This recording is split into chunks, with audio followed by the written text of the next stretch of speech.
I'm filming this month's video on August 5th, the year of our Lord 2024.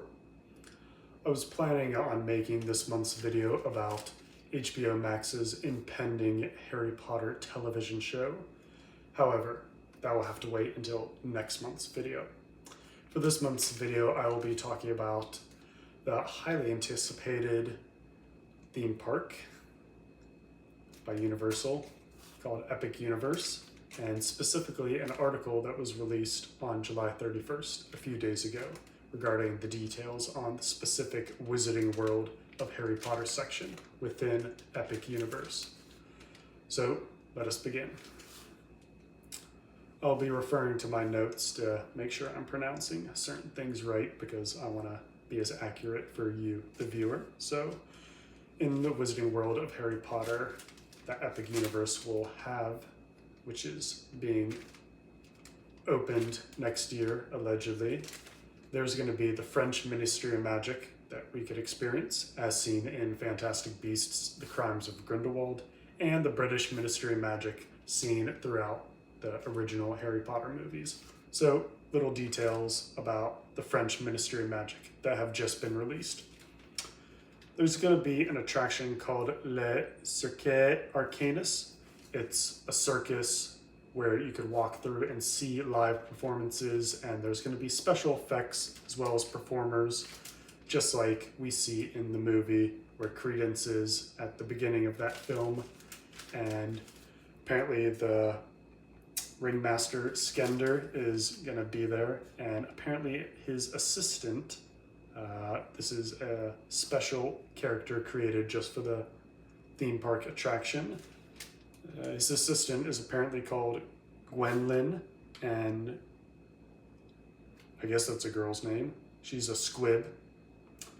Don't know why, but yeah, it's pretty odd. I think if you want house elf representation, not erasure, you would include Skender's house elf that he had in the movies, which was his assistant. That's what they had for the movie when they had to pack up and leave Paris.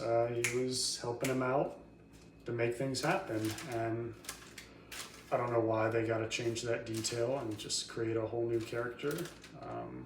Don't know why they're pushing Squib over House Elf, but that's a detail where they missed the mark, in my opinion. And the article also teases that we'll see Newt. He'll make a cameo. Eddie Redmayne has already participated with the development and making of this theme park attraction, and he's sure to make an appearance there. This article is, of course, released on wizardingworld.com, formerly known as Pottermore.com. There's another section within the French Ministry section called Café L'Air de la Serene. It's an eatery that's themed with different art pieces and a lot of herbology influence with the decor from the article's description. So I'm a huge fan of herbology, so looking forward to checking that out and maybe grabbing a French pastry. Then it says if you want to get a heartier dinner, maybe to fill up your stomach, you can go to the Le Goblet Noir, and it's a mysterious dark tavern known to attract dark witches and wizards, this article explains. So along the lines of mix between Nocturne Alley and, say, the Leaky Cauldron, perhaps, getting those competing vibes for this establishment. And then there's a separate place you could go to called Bar Moonshine, and it's described as an American-style bar designed to be a home away from home for visiting witches and wizards from the United States, and it assures us that we could also get butterbeer from this place. Not sure I'm too privy to that. For all the things they could have done, just settling for an American-style bar. I don't know how they're going to pull that off without feeling like I'm in a regular Muggle bar, but good luck to those designers and people working on that. There's also a confectionery king, so-called, self-proclaimed, I guess, called K. Ramel. That's how you say the name. So I guess there's going to be some sort of sugar candy sweet shop knockoff of Honeydukes. I'm sure of that. And a French wand shop, Cosme Acajor Baguettes, Magiques, basically a French wand maker, female, called Acajor, and it's said to have a little more sophisticated style than Ollivander's, whatever that means. I don't know how they're gonna up the sophistication quality when it comes to wands, but they have a high bar to meet if you know Ollivander's work and Grigorovich's. But that's all that can be expected from the French Ministry of Magic. The final item that they do detail is a souvenir store called Les Galeries Mirifiques, and it's a souvenir store where you can get various merchandise items and school uniforms, apparently from the French style, bow buttons, apparently. So we'll see what they come up with that, if it's actually accurate from the movies or if it's just something they make up like they seem to be doing with other details. Now we switch to the British Ministry of Magic, which is what I'm more looking forward to. And we can take something called the Metroflow, part of the Flu network, to exit a fireplace at the Ministry of Magic, the huge atrium. I'm so looking forward to seeing that in person and just being awe-inspired by the work that they've crafted for us. And of course, the main attraction ride called Harry Potter and the Battle at the Ministry. No, it is not from the chapter The Only One He Ever Feared, or even Harry going to the Ministry and retrieving the locket from Dolores and getting chased out by Yaxley once Polyjuice Potion wears off. No, apparently the article assures us that it will the timeline will be shortly after the events of the Battle of Hogwarts. And I want to read this exact quote from the article because I want you to get the essence of what we're in store for with this ride. According to the article, that this ride, which is like going to be the center attraction for going there, it says, although order has been restored at the Ministry of Magic, it's time for those responsible to be held accountable. Umbridge will be put on trial for her crimes associated with the Lord of Voldemort's uprise. We'll see the Golden Trio, Harry, Ron, Hermione, and for some unknown reason, they created a character to be associated with this ride.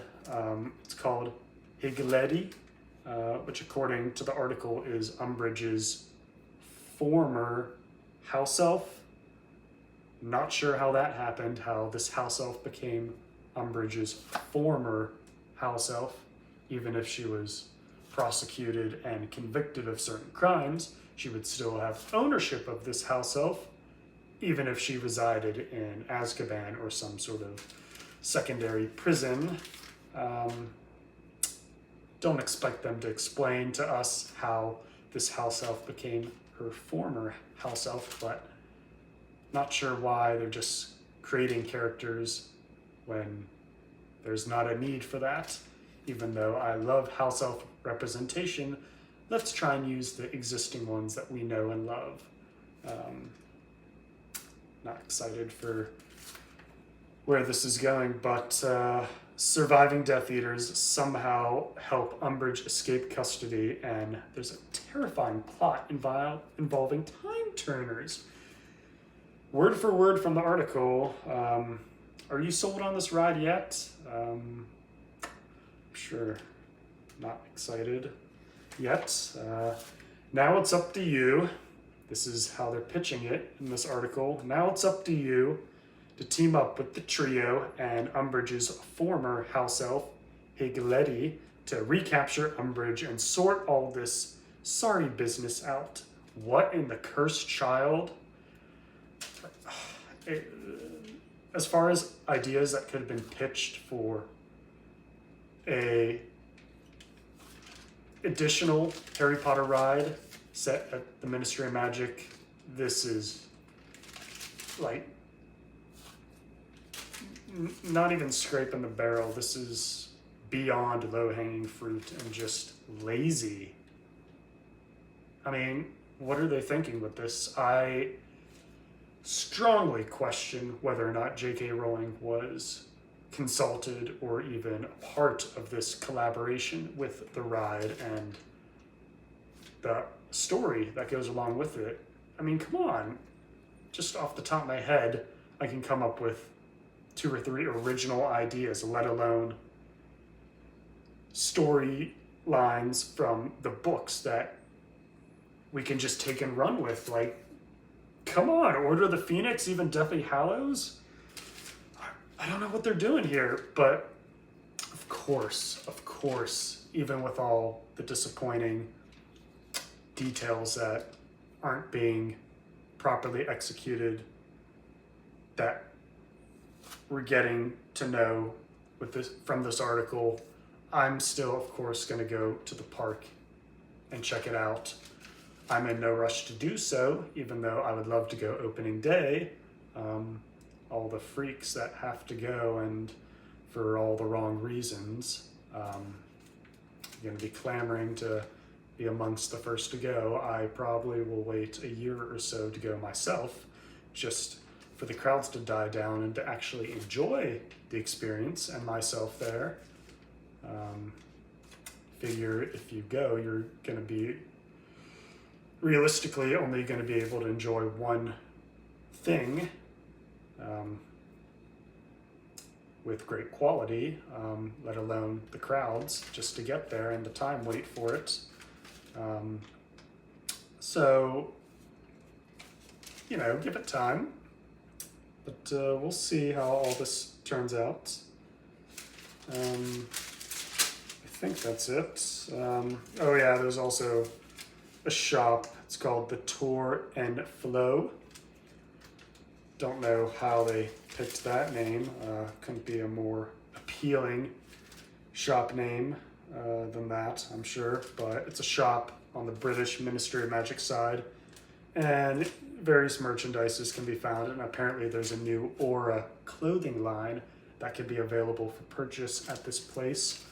Not sure what they're going to do with that. Again, are they going to follow the movie route where they take what we've seen on screen and bring it to life and available to us? Or are they going to really just muddy the waters and give us something that was half-baked, cooked up in some boardroom meeting, quick sales pitch that is just like, oh yeah, just throw that together, put it on the rack. The Harry Potter fans will buy anything if it's new or considered limited edition or first edition with the new release of the park. So, what is described in the books with normal wizarding clothing and even with the auras deviates pretty much with what we get in the movies, so I'm not sure and confident that they'll be able to impress me with that one, but that seems to be it as far as the article goes. Once again, Universal's Epic Universe set to be opening its doors next year in 2025. Are you excited for it? What attraction inside the Wizarding World would you want to check out first? And I guess, are you concerned with any of the details I talked about? That's all I got for you today. Hope to see you in my next month's video about the impending Harry Potter television series. Oh my goodness, so many things to talk about. Have a great day, and cheers.